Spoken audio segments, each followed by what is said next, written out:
Tubulações ramificadas. Aplicação. Em sistemas urbanos de abastecimentos, a captação de água pode vir de mais do que um manancial. Vamos pegar um trecho de uma rede de distribuição onde eu mostrarei apenas um reservatório. Então nós temos uma estação de bombeamento, leva para um reservatório e desse reservatório, por gravidade, eu vou abastecer a região, um condomínio, uma vila, uma cidade que eu desejo. Só que essa alimentação eu representei aqui só com um reservatório. Ela seria feita com mais do que um reservatório. Um sistema hidráulico é dito ramificado quando em uma ou mais seções de um conduto ocorre variação de vazão por derivação d'água. A derivação da água pode ser para um consumo direto em uma rede de distribuição. Aqui o nosso esquema, que nós temos o nó, o R1, é abastecedor, o R2 pode ser abastecedor ou receptor, pode ser só de armazenamento,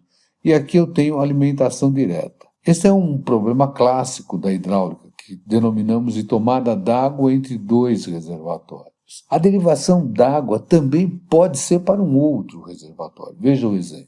Aqui eu tenho o problema clássico da hidráulica dos três reservatórios. Diante de tantos papéis, como achar o que preparei para estudar o caso da tomada d'água entre dois reservatórios? Comece criando o esboço do caso e recordando os conceitos que serão usados. O reservatório R1, por estar numa cota mais elevada, é um reservatório abastecedor. Já o reservatório 2, que é denominado reservatório de sobras ou reservatório pulmão, pode ser abastecedor, receptor ou simplesmente armazenador. Aqui nós temos o plano horizontal de referência e vamos ter que estudar o que vai acontecer com esta vazão que eu tenho através do ponto O, que na verdade seria a seção 0. Vamos recordar o conceito de linha de energia e linha piezométrica. A linha de energia ela vai me representar a carga total em uma dada seção do escoamento. Então nós temos aqui um trecho de uma instalação, eixo da tubulação, onde está escoando um fluido de peso específico γ. Vamos considerar o ponto 1 e o ponto 2. Um plano horizontal de referência. Nós vamos ter a carga potencial, Z, em relação ao plano horizontal de referência, está aqui da seção 1, está aqui da seção 2. Nós vamos ter agora a carga de pressão para cada uma das seções. Está aqui a carga de pressão, P1 sobre γ,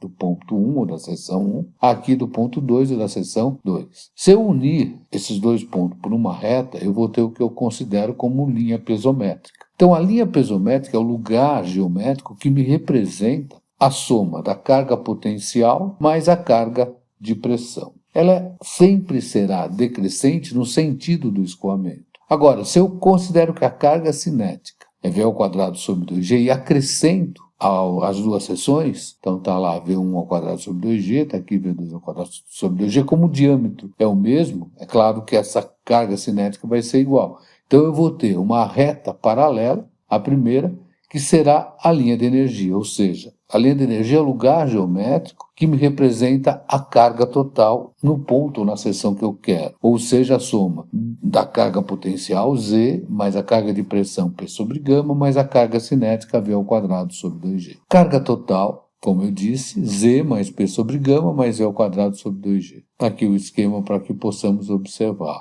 A linha de energia é linha piezométrica. Vamos visualizar isso em um exemplo.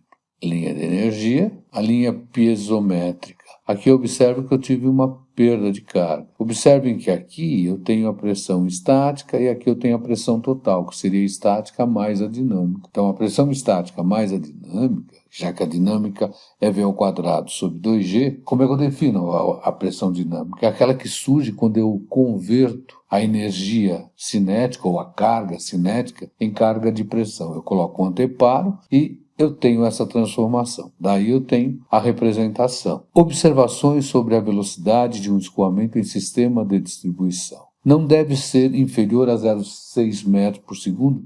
Isso para evitar a decantação de impureza, que iria certamente aumentar as rugosidades internas do conduto, propiciando uma perda de carga maior. Por outro lado, não deve ser superior a 3 metros por segundo. Isso para evitar a erosão. E também evitar a alta perda de carga. Comumente, em rede de abastecimento, eu tenho que a velocidade vai estar variando de 1 a 1,5 metros por segundo.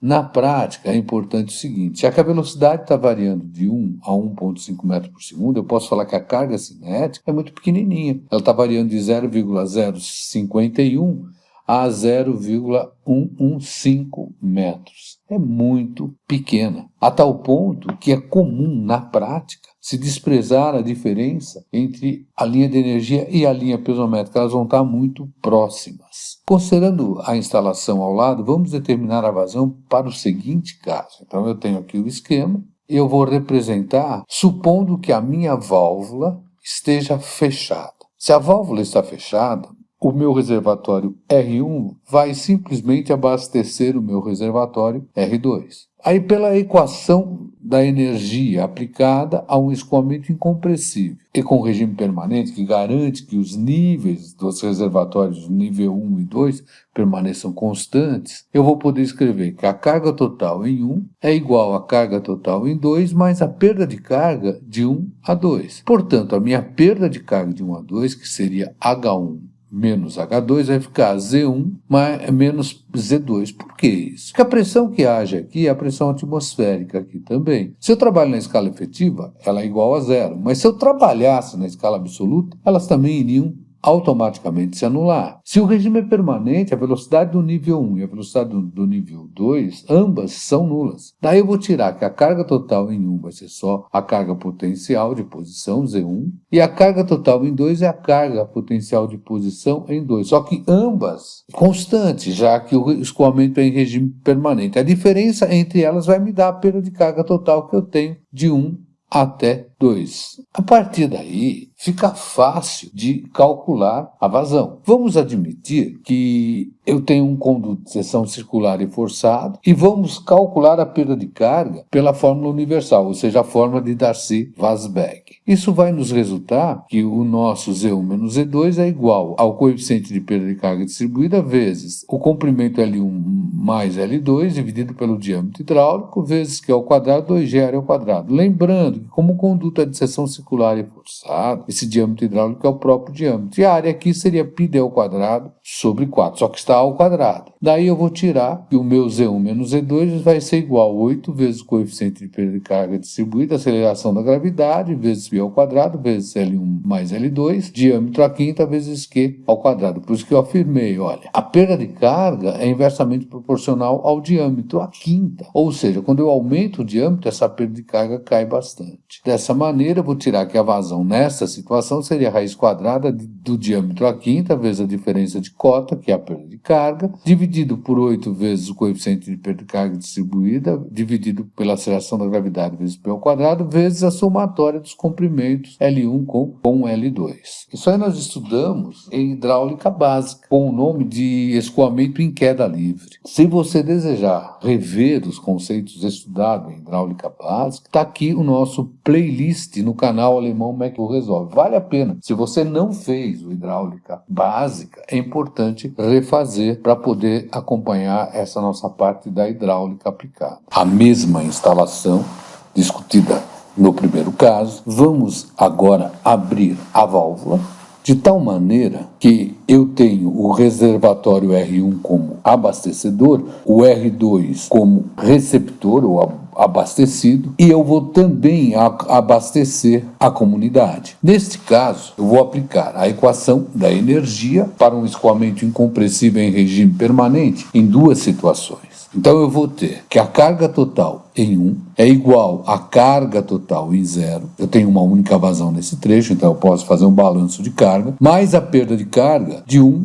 até 0. Portanto, a perda de carga de 1 até 0 vai ser igual à carga total em 1, como já discutimos, é só Z1, menos a carga total em 0. Por outro lado, como o reservatório R2 é abastecido, eu tenho que a carga total em 0 é maior do que a carga total no nível do reservatório 2. Então eu vou ficar com a carga total em 0 igual à carga total em 2 mais a perda de carga de 0 até 2. Portanto, a perda de carga de 0 até 2 vai ser a minha carga total em 0 menos a cota Z2, já que Em 2, eu tenho a pressão agindo na superfície atmosférica igual a zero, a velocidade igual a zero e a velocidade igual a zero pela condição de escoamento em regime permanente. Por outro lado, nós vamos saber que a vazão que vem no trecho de 1 até 0, que vamos chamar de Q1, vai ser igual à vazão que está saindo em 0 para a comunidade, mais a vazão que está sendo direcionada para o reservatório 2. Novamente calculando a perda de carga pela fórmula universal, nós vamos ter que C1 menos H0 seria a perda de carga que eu tenho no trecho de 1 até 0. Daí eu vou tirar que esta vazão nesse primeiro trecho, chamada de Q1, será igual à raiz quadrada do diâmetro à quinta, vezes Z1 menos H0, 8 vezes o fator de perda de carga, ou seja, o coeficiente de perda de carga universal, dividido pela aceleração da gravidade vezes π ao quadrado, vezes L1. De maneira análoga, considerando agora o trecho de 0 até o reservatório 2, eu vou ficar com carga total em 0, menos E2, igual a perda de carga já calculada para a condição do conduto circular e forçado. Então, eu vou poder calcular essa nova vazão como sendo o diâmetro à quinta. Observe que consideramos o mesmo diâmetro na instalação toda, vezes carga total em 0 menos E2, 8 vezes o coeficiente de perda de carga distribuída no trecho 2, sobre G vezes P ao quadrado vezes L ao quadrado. Por que consideramos os F's diferentes? Porque temos as vazões diferentes. Estou supondo que esse coeficiente está em função da vazão. A partir daí, vamos lembrar que a vazão que vai para a rede de abastecimento, ou a vazão que é distribuída para a comunidade, vai ser a vazão originada pelo reservatório 1, Q1, menos a vazão que foi direcionada para o reservatório R2. Aí nós temos a expressão que vai nos dar a vazão que está alimentando a rede de abastecimento da comunidade. Vamos refletir sobre uma nova situação. Agora nós vamos considerar a situação onde a carga total em 0 é precisamente igual à carga total em 2. Se elas são iguais, o que irá acontecer? Eu não vou ter vazão nesse trecho de 0 até 2. Então, o meu reservatório 2, ele não é nem receptor nem abastecedor, ele está armazenando simplesmente a água ali. Tudo que eu produzo em função do reservatório 1 vai sair pela válvula OP. Então, nessa situação, eu vou poder escrever que a carga total em 1 será igual à carga total em 0, mais a perda de carga que eu vou ter nesse trecho. Portanto, a perda de carga que eu vou ter aqui seria Z1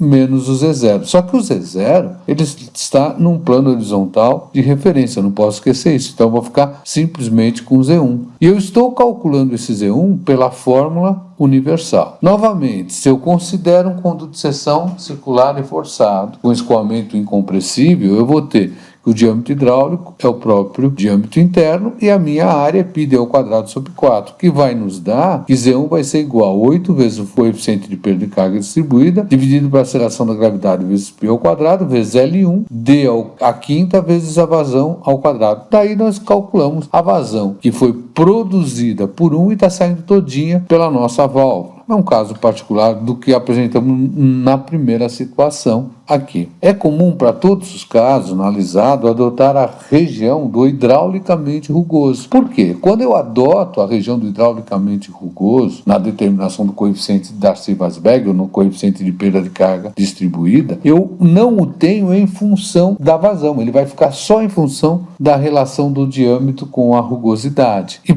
nessa situação, no hidraulicamente rugoso, nós vamos recorrer a uma expressão do von Karman e Kuratz para calcular esse F, tanto pela equação 1 quanto pela equação 2. A equação 1 está aqui, equação 2 que dá origem, na verdade, à equação 1. Eu simplesmente vou ter o diâmetro, vou ter a rugosidade, e aí eu vou calcular o F.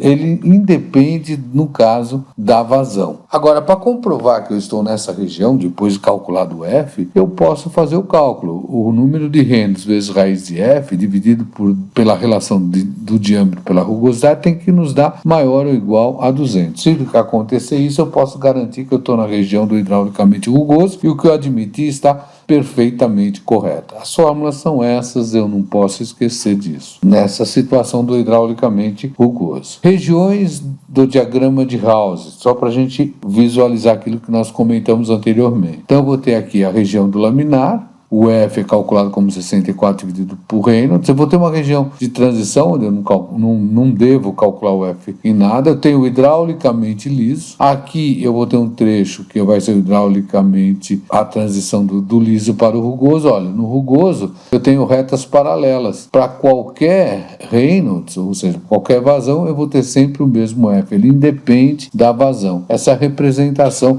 das regiões que eu tenho no diagrama de House, ou poderia também considerar o diagrama de Moody. Agora vamos considerar que eu abri mais a válvula ainda e a partir daí o meu R2 passa a ser abastecedor também. Então eu vou ter uma vazão vindo pelo reservatório 1, uma vazão vindo pelo reservatório 2 e ambas saindo pela válvula. Nessa situação, novamente pela equação da energia para um escoamento incompressível em regime permanente, eu vou escrever que o nosso H1 mais o H0 vai nos dar a perda de carga, se eu considerar só de 1 a 0, vai nos dar a perda de carga de 1 a 0, que seria o nosso Z1 menos o H0. Já por outro lado, eu vou poder falar que o H0 vai ser igual ao H2, mas a perda de carga que eu tenho de 0 a 2. Então, eu vou ter que a perda de carga de 0 a 2 é o meu H0 menos o meu Z2. Lembrando que a minha vazão em 0 vai ser Q1 mais Q2, porque tanto o reservatório 1 quanto o reservatório 2 são abastecedores. Desta maneira, eu vou ficar com a equação Z1 menos H0, 8 vezes o coeficiente de perda de carga distribuída na seção 1, porque as vazões são diferentes, eles vão ser diferentes, mesmo considerando o mesmo tubo e nesse caso particular o mesmo diâmetro. Eu poderia estar trabalhando com diâmetros diferentes. Daqui eu posso calcular já a vazão Q1, que seria a vazão originada pelo reservatório 1 e que alimenta o trecho de 1 até 0. Essa vazão Q1 seria a raiz quadrada do diâmetro a quinta, vezes Z1 menos a carga total em 0, 8 vezes o coeficiente de perda de carga universal distribuída nesse trecho, dividido pela aceleração da gravidade, vezes π ao quadrado, vezes L1. Já pensando no trecho que é alimentado pelo reservatório R2, nós vamos ter Z2 menos a carga total em 0, igual a 8 vezes o coeficiente de perda de carga distribuída nesse trecho, dividido pela aceleração da gravidade, vezes π ao quadrado, vezes L2, que é o comprimento desse segundo trecho, o diâmetro a quinta, vezes a vazão no trecho ao quadrado. Podemos calculá-la da maneira análoga à anterior, só que agora aqui nós teremos Z2 menos H0, já que é o reservatório 2 que está alimentando a válvula OP, que vai abastecer uma dada comunidade. Temos que essa vazão, que vai para a rede de abastecimento, seria Q1 mais Q2, ou seja, temos aqui a nossa expressão que está em função das equações da energia que aplicamos, de 1 até 0 e depois de 2 até 0. Importante observar o seguinte, que a vazão máxima para a rede de abastecimento será obtida quando o meu H0 for igual a Z0. No nosso caso, H0 igual a 0. Pode verificar, vai sumir isto, e eu vou ter a vazão máxima. Até aqui, nós havíamos calculado a perda de carga pela fórmula universal, fórmula de Darcy-Weisbach. Vamos agora relembrar como que essa perda de carga pode ser calculada pela expressão de Hans-Williams. Lembrando que ela vale para água e para diâmetros maiores do que 50 milímetros e com velocidades até 3 metros por segundo. Então, nós temos pelo Azevedo Neto que a perda de carga seria 10,643 vezes o comprimento dividido pelo diâmetro elevado a 4,87 vezes a vazão sobre o coeficiente de Hans-Williams elevado a 1,85. Já pelo livro do Rodrigo de Melo Porto, Hidráulica Básica, em vez desse 10,643, trabalhamos com 10,65.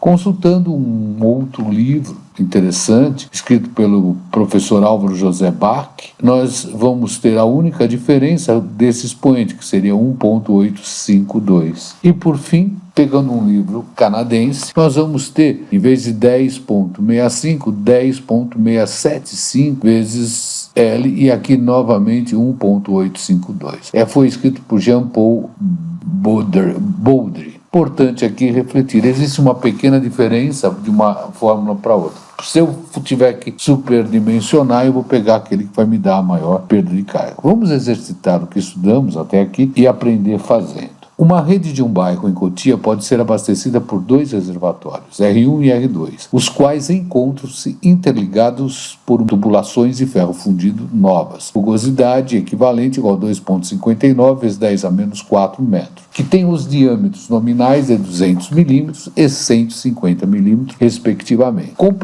Comprimentos representados na figura. Qual a pressão reinante na seção 0 e a vazão nos trechos 1 e 2 quando a válvula encontra-se totalmente fechada? Abrindo-se a válvula até que a vazão no trecho 2 seja nula e desprezando a carga cinética. Nesta seção, qual a vazão direcionada para a rede do bairro e a carga de pressão atuando em 0? Sabendo que a vazão máxima é obtida quando H0 é igual a 750 metros, qual o seu valor? Então aqui nós temos a água a 20 graus, temos a sua propriedade massa específica 998,2 kg por metro cúbico. Podemos considerar a viscosidade cinemática como sendo 1,004 vezes 10 a menos 6 metros quadrados por segundo nessa temperatura, e temos as condições. Observem que aqui eu já estou trabalhando com o diâmetro obtido na norma. O diâmetro nominal de 200 milímetros tem um diâmetro interno de 216,15 e o diâmetro nominal de 150 milímetros tem um diâmetro interno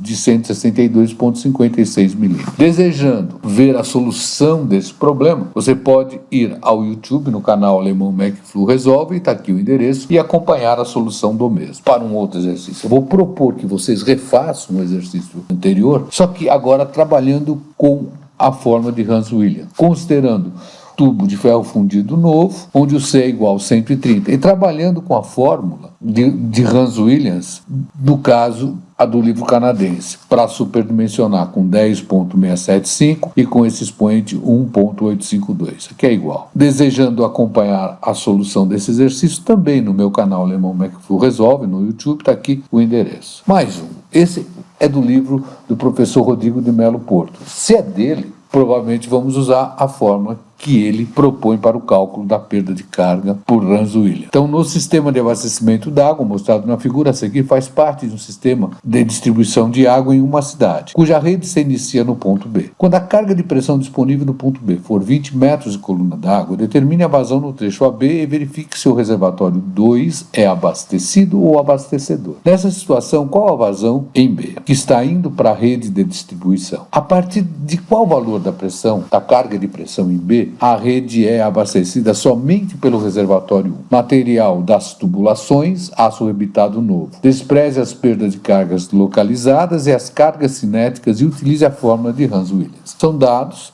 coeficiente de Hans Williams 110, 8 polegadas tem um diâmetro interno de 0,20 metros, 6 polegadas um diâmetro interno de 0,15. Aqui estão os comprimentos e aqui estão as respostas obtidas. Bom, esse problema da Universidade Federal de Juiz de Fora, proposto pelo professor Homero Soares, para os níveis de água constantes indicados abaixo, pede-se, item A, qual a vazão que o reservatório A abastece o B quando o registro está fechado? Qual a carga de pressão nesta situação? Item B, qual a vazão máxima que pode ser obtida com o registro totalmente aberto? Considere a perda de carga obtida pela expressão de Hans Williams, adotada pelo professor Azevedo Neto, e com esta fórmula, as respostas aproximadas estão aqui. A cota em C é 158 metros. Foi dado. Aqui nós temos os comprimentos e vamos considerar esses diâmetros D1 e D2 como sendo já os diâmetros internos. O C também são dados. Então, estou verificando que são tubulações de materiais diferentes. Não esqueça de se inscrever no canal, de clicar no joinha e no sininho para me ajudar a dar continuidade a esse projeto. Qualquer dúvida, entre em contato com raimundo.ignacio@escoladavida.eng.br. Bons estudos!